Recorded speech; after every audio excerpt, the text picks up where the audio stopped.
La une de Jeune Afrique avec Mathéo Maillard, journaliste à Jeune Afrique en charge du Sahel. Bonjour Mathéo. Bonjour Catherine. Vous nous présentez aujourd'hui l'enquête que vous avez menée sur l'Africa Corps qui a remplacé il y a plus de 6 mois le groupe Wagner au Mali. Deux organisations qui ont quelques points communs, mais pas seulement. Qu'est-ce qui les différencie ? On peut dire que les deux entités sont différentes par leur nature et leur fonctionnement. D'abord, Wagner est une SMP, donc une société militaire privée, qui fonctionne à la fois comme une entreprise d'influence et une pourvoyeuse de violence qui fournit une variété de services. Donc on parle à la fois du conseil politique, de la garde prétorienne, des opérations militaires antiterroristes d'envergure et aussi des campagnes de désinformation ciblées. Alors que de l'autre côté, Africa Corps est plus directement rattachée aux services spéciaux russes, donc au GRU. Et elle se dédie uniquement à porter des services de sécurité et de défense à ses partenaires sur le continent africain. Le fait qu'il soit rattaché à l'État russe fait qu'Africa Corps perd en flexibilité et en déni plausible. Elle a une chaîne de commandement qui est très verticalisée et qui freine la prise de décision. Et c'est principalement l'état-major malien qui donne les ordres à un niveau stratégique, donc qui fournit les grandes tendances et dirige les opérations.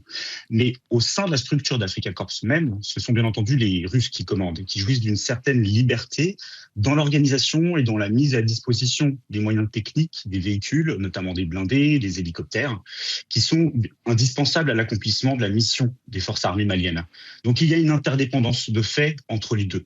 Quelle est l'efficacité de l'Africa Corps sur le terrain face au groupe djihadiste ? Les résultats tardent à venir apparemment. Effectivement, il y a eu une implémentation un petit peu lente au départ d'Africa Corps. Donc l'efficacité d'Africa Corps, elle est difficile à mesurer aujourd'hui. Il y a peu de données aussi qui sont disponibles sur leurs opérations. Ils communiquent beaucoup moins que Wagner. Ce qu'on peut voir, c'est que depuis la reprise totale des opérations de Wagner au Mali, donc à partir de juin 2025, on a eu une réduction du tempo opérationnel. Les hommes d'Africa Corps, qui sont aujourd'hui aux environs de 2500 hommes, effectuent moins de missions, moins de sorties des emprises et des bases maliennes. C'est très probablement lié à des freins diplomatiques, parce que Africa Corps n'a plus le déni plausible qu'avait Wagner, et elle représente beaucoup plus directement l'État russe, donc elle ne peut plus agir dans l'espace sahélien avec la même impunité que Wagner, au risque de fâcher d'autres alliés de la Russie dans la région, comme par exemple l'Algérie. On peut donc parler d'une efficacité relative et pourtant le coût de l'Africa Corps pour le contribuable malien est très élevé. Oui, effectivement. Alors, on a pu, à travers différentes sources et recoupements, permettre de déterminer combien avait coûté en tout le partenariat russe, donc de Wagner, depuis fin 2021 jusqu'à aujourd'hui avec l'Africa Corps. Donc, on l'estime à environ 900 millions de dollars. C'est presque 1 milliard, c'est énorme. Ça correspond à environ, donc, chaque mercenaire coûte environ 10 000 dollars par mois à l'État malien. Donc, quand il y avait une formation d'environ 1000 hommes au départ de Wagner, ça coûtait 10 millions.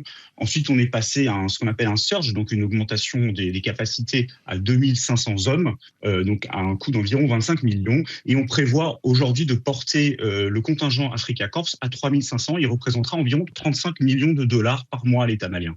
Merci Mathéo Maillard, journaliste à Jeune Afrique en charge du Sahel.